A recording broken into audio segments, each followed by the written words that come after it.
Hotep brothers and sisters, Black Power, giving honor to the Creator, giving honor to the ancestors, and as always, my sister, Chief of Staff, Brother Harris Abdul of the Street Law Soldiers, my father, my in-laws, and all of the ancestors, as well as all of you all out there, subscribers and comrades and freedom fighters, that we may continue to strive for liberation and salvation as we move along each and every day.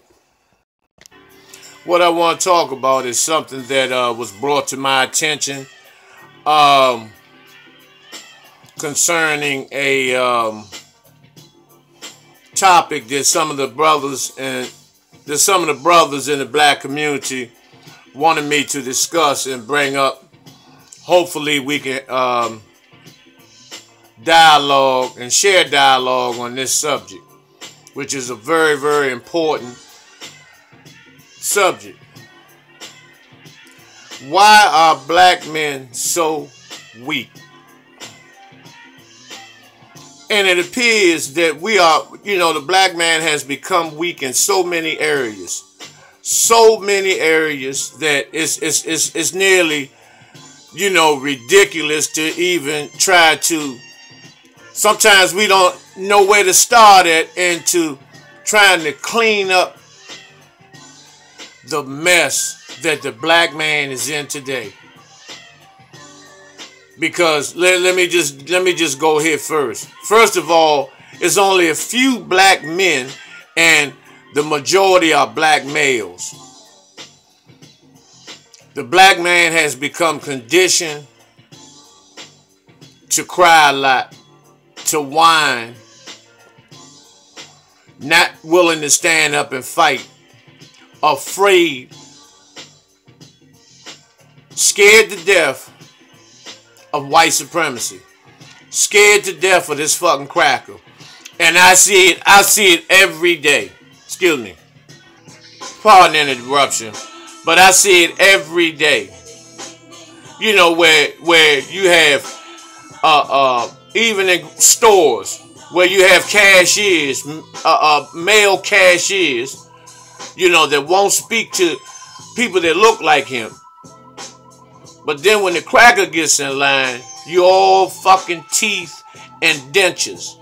You're all fucking denture and gums when the cracker gets in line. Asking him about the weather. All this bullshit. Playing with their little motherfucking mutant babies. But you get so much air in your goddamn jaws when somebody in line looks like you comes up to the counter. Because of the self-hatred and the fear. Because a lot of us are comfortable with being enslaved. A lot of us are comfortable with being infeminized. Because the majority, you have a great number of black men who have chosen to take the route of being a motherfucking queen. And let me tell you something, bitch. You motherfuckers are not women, man.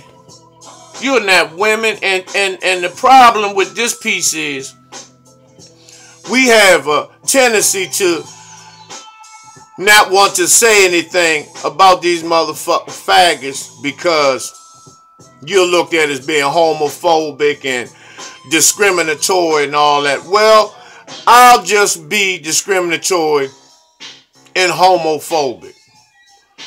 Plain and simple. Another reason, another issue.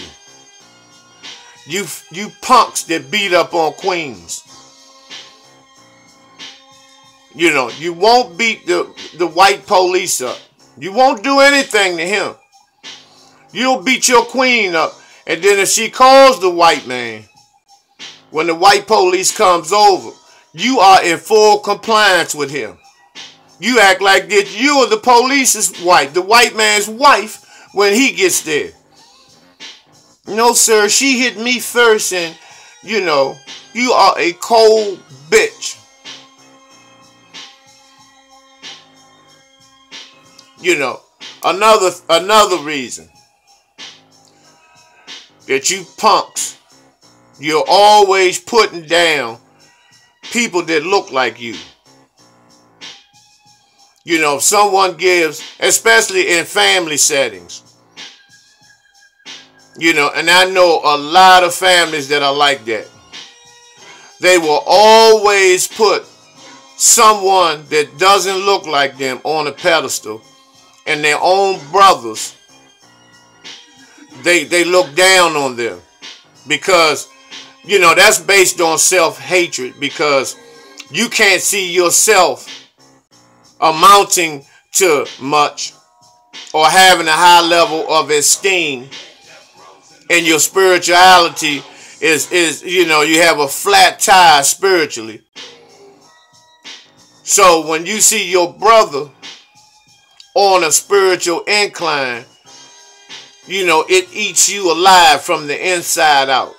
So you have to find something to say negative, or even sometimes you'll find a joke to make, you know, to try to deflate your brother's spirit, you know, and hopefully that he'll be on a low frequency like you are. You know, and see, those are some of the things, the main things that we have to work on. Because, black man, you have become weak. You have become weak. And it's bad enough that those who are left here, the warriors and the revolutionaries and the scholars that are remaining, that are still fighting for liberation and salvation, that it's bad enough that we have to deal with chemical and biological warfare in terms of them trying to effeminize us through the food, through commercials, through television, through employment. And when I say employment, is that the majority of black men, males that you see in the workforce, particularly the corporate structure, are those who think they are women. Those who have taken on a feminine energy.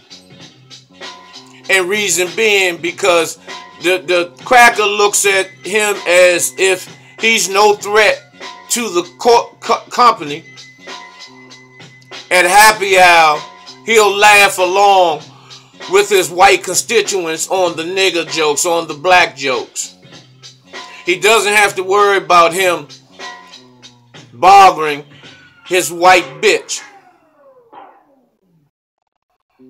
And then last, which is first to the black faggot, is that he's looking forward to hooking up and linking up and sleeping with a white man, whether it's for the purpose of promotion or whether it's a so-called pleasure.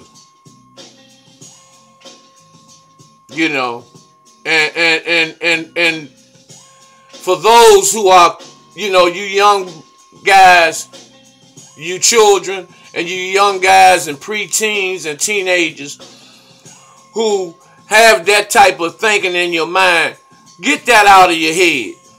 You're not a woman. You're not a female. You are a man. You are a male entering manhood. And we need you. We need heterosexual, strong, masculine, alpha, strong males. This cracker's destroying us. Every TV show you look at, it's always one black homosexual. Even on the show Black Lightning, the superhero Black Lightning, one of his daughters is a lesbian. And they have scenes where she's, you know, licking all up on another young woman. You know, why did that scene have to be in there? Why was that so important to make the show a success? Look at the show Empire. It's totally demonic. All the way around the board. All the way around the board. Each and every individual that plays on that show has a demonic role. And the one who gets the most kudos and who is the so-called savior of the whole entire show is the homosexual boy. And that's in just about, look, RuPaul's Drag Race. You know, where, you know, these men dress up like women and, you know, and they take pride in this. And these shows are watched by millions of people. They are viewed by millions. And the white man sits back and laughs. You know, when you got faggots like Charles Barkley, they you know, he has on toenail polish and fingernail polish and wearing a dress with the basketball. You know, and they look at that DeAndre Jordan with the dress on, 7'2" man with the dress and wig on and heels. Size 21 women's shoe heels. You know, this is the extent that they will go. And then they have their agents. P. Diddy, he's a lieutenant. You know, he's a gay recruiter. Jermaine Dupri, who is a seasoned pedophile, who violated and molested the two young boys that consisted of the group Crisscross, which led to one being murdered by way of an overdose of heroin, because he began to open his mouth and talk about the abuse that he endured being under Jane Dupri. You know, Clive Davis, Jimmy Iovine, Ted Field, David Kenner, you know, the Robert Cardet. These are seasoned fucking pedophiles who take advantage of entertainers. Look what happened to Tevin Campbell. You know, everyone wanted to blame Prince, but it wasn't Prince.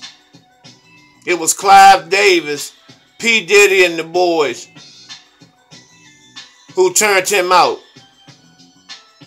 But that still is no excuse for how he is today, being caught up in sex rings,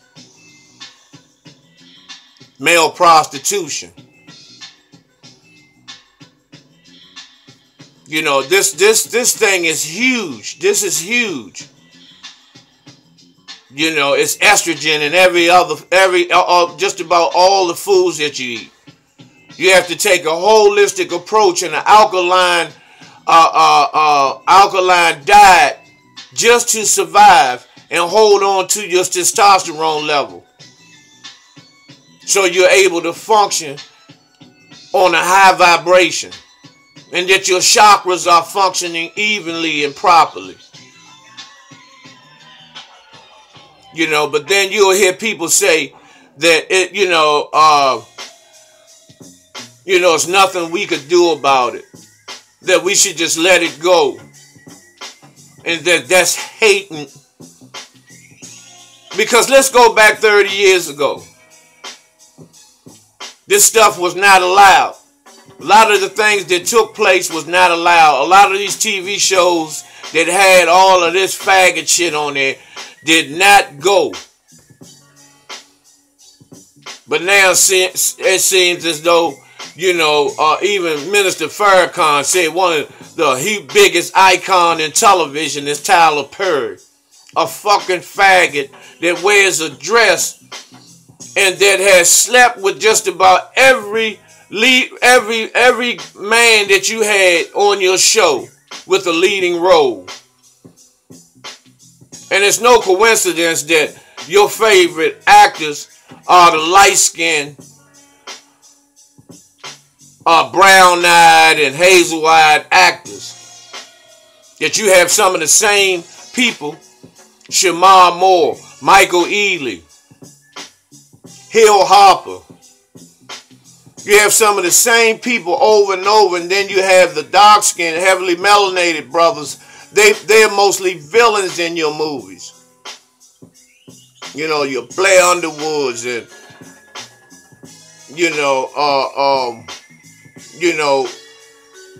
it's no secret to that. It's no secret that you love to dress up like Madea. You even said it yourself, you're more comfortable when you're Madea.